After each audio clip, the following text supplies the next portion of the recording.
هنگامی که در سال 1251 میلادی منگو خان به مقام خاقانی امپراتوری مغول رسید، بلافاصله شروع کرد تا نقشه پدر بزرگش چنگیز خان یعنی حکومت مغول بر تمامی جهان را به انجام رساند. او برادرش هولاکو را مأمور لشکرکشی و تصرف سرزمین‌های واقع شده در غرب امپراتوری مغول کرد. غیر جمع‌آوری سپاه هولاکو 5 سال به طول انجامید. این سپاه به استعداد 300,000 جنگجو بود و حتی در اندازه‌های امروزی نیز سپاهی عظیم به حساب می‌آمد. سرانجام هولاکو حرکت خود را از ایران به سمت جنوب آغاز کرد. منگو خان به هولاکو دستور داد تا با کسانی که بدون مقاومت تسلیم می‌شوند به خوبی رفتار کند، ولی شهرهایی که به مقاومت در برابر سپاه مغول دست می‌زدند به کلی ویران سازد. بسیاری از کشورهایی که در مسیر سپاه مغول قرار داشتند به سلطه آنها گردن نهادند و بخشی از لشکریانشان را وارد سپاه مغول کردند. زمانی که مغول‌ها به بغداد رسیدند، تعدادی از ارمنی‌های آسیای صغیر و فرانسویانی که پس از جنگ‌های صلیبی در شاهنشین انطاکیه زندگی می‌کردند، در سپاه مغول خدمت می‌کردند. هولاکو پس از عبور از خاک ایران توانست قدرتمندترین و طولانی‌ترین پادشاهی آن زمان یعنی خلافت عباسیان را براندازد. قلعه‌های اسماعیلیه که سالها در برابر مهاجمین سلجوقی، صلیبی و ایوبی مقاومت کرده بودند، یکی پس از دیگری توسط سپاه هولاکو سقوط کردند و قدرت وحشت‌آفرین فداییان اسماعیلی به تاریخ پیوست. ایوبیان که در شامات حکومت می‌کردند نیز به سرنوشت عباسیان دچار شدند.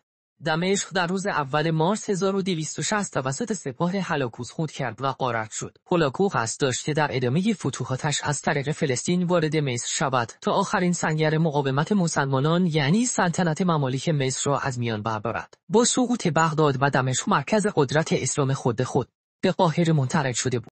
درباره دوران ابتدایی زندگی سیف‌الدین قدوس اطلاعات زیادی در دست نیست. ظاهراً در بچگی به اسارت مغول‌ها درآمده و توسط آنها در بازار برده فروشان فروخته شد.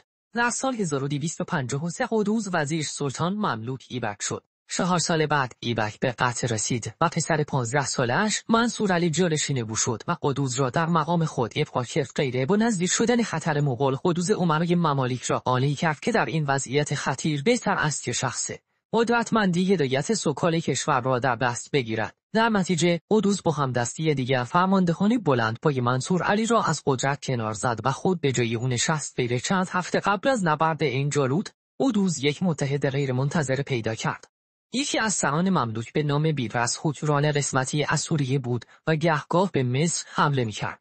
پس از سقوط دمشق به دست مغول‌ها، بیبرس به فراست دریافت که باید با قدوس متحد شود تا بتواند در برابر سیل مغول تاب بیاورد. در سال 1260 هولاکو نامه‌ای با مضمون زیر برای قدوس فرستاد.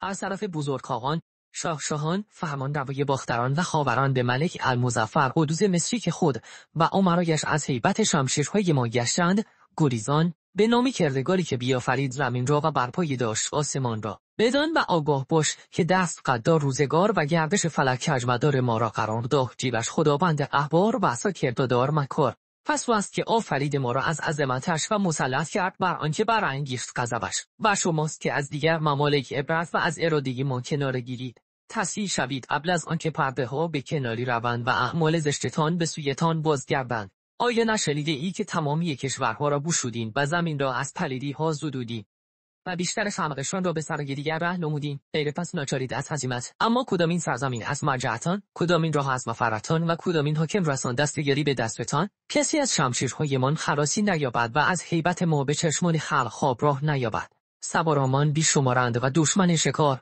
تیرهایمان شکفاندند و تیغهایمان آخته. قلبمان در سختی کوفر ماند و کثرت سربازانمان ریگ‌های بیابان را. حصاری را در برابرمان مانع و سپاهی را در مقابلمان نافه و گوشی را برای شنیدن دعایتان سامع نیابید. هر که با ما در قضا شد انبشت ندامت گزید و هر که امان طلبید کنج عافیت گزید. که شروط ما را پذیرفتید و از در اطاعت در آمدید، شما را چون مردم خویش انگاریم و الا هلاکت از عاقبت مخالفت. مساجدتان را بر سرتان خراب و خدایتان را خار خواهیم کرد.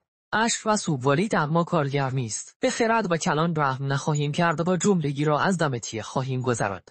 به دست خود مردمتان را در مهلک نیندازید و بپرهیزید از آتش خشم ما. قبل از دامنگیر شدن شعله‌های جنگ در پاسخ تعجیل کنید تا در نزد ما جاهی بیابید و در جوار ما جای گیرید. چشم خرد بگشایید و تسلیم شوید. انصاف را رعایتی کردیم، برای رساله‌ای ارسال کردیم تا از خواب بدرایید. دیگر جز تو دشمنی و جز سرزمینت مقصدی برایمان باقی نمانده است.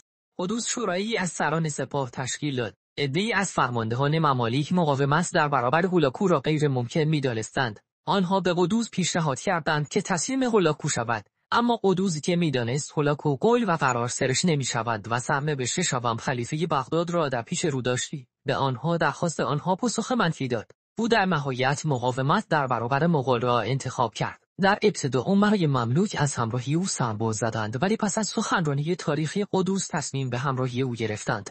روز با کشتن سفرای هولاکو و آویختن سر آنها در بالای یکی از دروازه‌های قاهره پاسخ نامه هولاکو را داد. در اینجا بود که شانس به یاری قدوز آمد. خاقان بزرگمرد و هولاکو و دیگر شاهزادگان مغول ناچار بودند که برای انتخاب خاقان بعدی به قراقرم پایتخت مغول‌ها بازگردند. هولاکو بیشتر سپاهیانش را به همراه خود برد و سپاه کوچکی در حدود 20,000 نفر را به فرماندهی بهترین ژنرالش که تبوها در شام باقی گذاشت تا فشار بر مصر ادامه پیدا کند. که تبوها به دین مسیحی درآمده بود و خود را از نسل سماقی می‌دانست که در عهد جدید ذکر شده بود که برای بشارت تولد حضرت مسیح این به فلسطین آمده بودند. غیره مغول‌ها برای راحتی خیالشان از عقب خود تصمیم داشتند تا با بازماندگان پادشاهی لاتین اورشلیم در فلسطین متحد شوند یا اینکه حداقل آنها را در بی‌طرفی نگه دارند. این پادشاهی بازمانده حکومت صلیبی‌ها در فلسطین بود و پس از واگذار کردن بیت المقدس به مسلمانان شهر عکا را به عنوان مرکز خود قرار داده بود. پاپ الکساندر چهارم مخالف این اتحاد بود و در نتیجه جولیان حاکم سیدا حادثه‌ای به بار آورد که در نتیجه آن چند نوه که تبوها کشته شدند.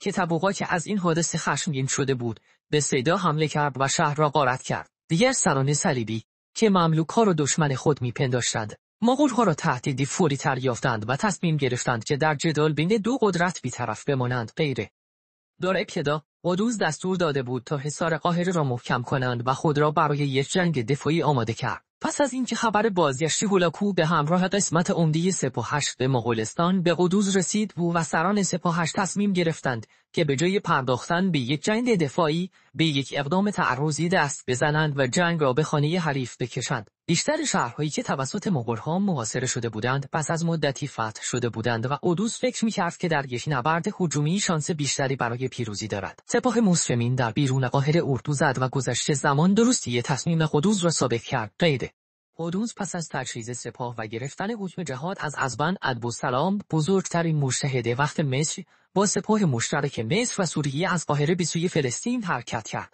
او فرماندهی طلای سپاه را به بیبرس واگذار کرد. بیبرس پس از خروج از مصر توانست طلایه‌دار سپاه مغول را که تحت فرمان بویدار بود در نزدیکی غزه شکست داده و وادار به فرار کرد. غیر صلیبیون عکا در یک توافق غیرعادی به سپاه مسلمانان اجازه دادند که برای تجرید قوا تا نزدیک آن شهر پیشروی کنند به شرط آنکه به کسی آزاری نرسانند. در عوض قرار شد که ممالک از پای به غنیمت گرفته شده از مغول‌ها را به قیمتی بسیار ارزان به صلیبی‌ها واگذار کنند. غیر در اواخر آگوست سپاهیان که تبوها از پایگاهشان در بعلبک به سوی جنوب راه افتادند و پس از گذشتن از شرق دریاچه طبری وارد فلسطین شدند. آنها همان راهی را در پیش گرفته بودند که صلاح الدین ایوبی در سال 1183 برای ورود به خاک فلسطین در پیش گرفته بود. غیره قدوز پس از پیوستن به بیبرس حرکت خود را به سوی سرزمین صلیبیون ادامه داد و پس از تجدید آذوقه در عکا به سمت جنوب شرقی حرکت کرد و در برای جزریل و در کنار چشمه این جالوت سپاه خود را آرایش داد. سپاه مسلمین از جهتی به سپاه مغول نزدیک شد که مغول‌ها انتظار آن را نداشتند و این منور تأثیر خود را در نتیجه جنگ نشان داد. غیره اشتر سپاه مصر از ممالکی تشکیل شده بود که بهترین انتخاب ممکن برای مقابله با مغول‌ها بودند. آنها نیز تنها سوارکارانی ماهر بودند، بلکه با تاکتیک‌ها و روش‌های جنگی مغول‌ها نیز به خوبی آشنا بودند. غیره در روز 3 سپتامبر قدوس سپاهش را در این جالوت آرایش داد. این جالوت دشتی با عرض 5 کیلومتر بود که از دو طرف توسط کوهستان محصور شده بود.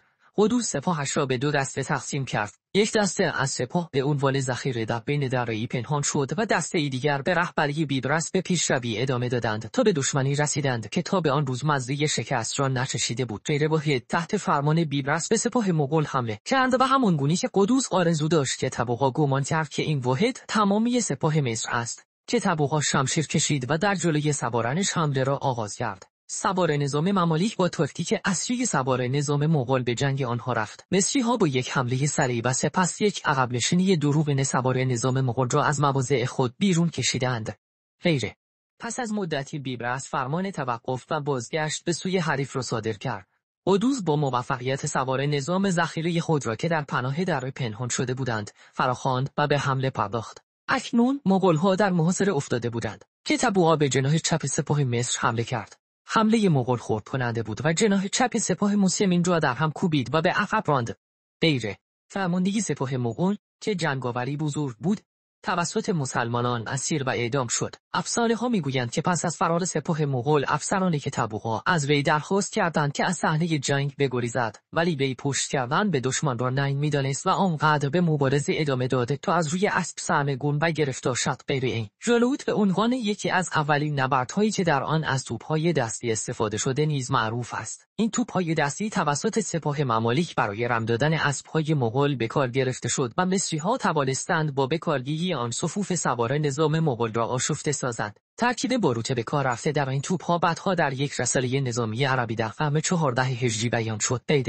قدوس پس از شکست لشکر مغول آنها را تا اردوگاهشان در شهر بیسان تعقیب کرد.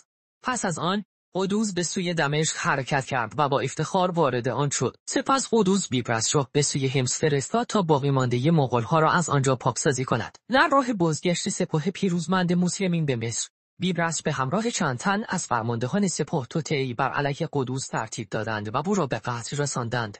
بیبرس سلطان جدید ممالک شد و با خیال راحت از جانب مغول‌ها به سوی مناطق تحت سلطه صلیبی‌ها لشکر کشید و بارها آنها را شکست داد. کمتر از یک سال پس از شکست این جالوت، مغول‌ها برای انتقام گرفتن به شام لشکر کشیدند.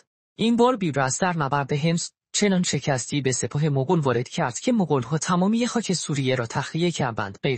پس از اینکه فتوحات مغول در زمان آخرین خاقان بزرگ مغول قوبلای خان به مصر رسید، هولاکو در سال 1262 به ایران بازگشت و سپاهش را برای گرفتن انتقام شکست این جالوت جمع‌آوری کرد. پسر عموی هولاکو بیبرک خان که حکمران خالات قبچاق و روسیه بود به دین اسلام مشرف شد و بهبهانی سرنگونی خلافت عباسی به جنگ هولاکو رفت. حملات برک خان فرصت جنگ با ممالک را از هولاکو گرفت و او ناچار شد که برای مقابله با پسر عمویش به شمال عزیمت کند. برک خان در سال 1263 چندین بار کوشش‌های هولاکو برای نفوذ به قفقاز را با شکست مواجه کرد. این جنگ‌ها اولین جنگ داخلی بین مغول‌ها بود و نشانه پایان امپراتوری متحد آنان. هولاکو در سال 1265 مرد و فرصت انتقام گرفتن از ممالک را به دست نیاورد. غیر بسیاری از تاریخ‌دانان شکست مغول در عین جالوت و شکست قوبلای در حمله به ژاپن را نقطه آغاز افول ستاره بخت مغول‌ها می‌دادند. شکست سپاه مغول در عین جالوت نه تنها جلوی پیشروی آنها به شمال آفریقا و شاید اسپانیا را گرفت، مهمتر از آن افسانه شکست ناپذیری مغول‌ها را در هم شکست.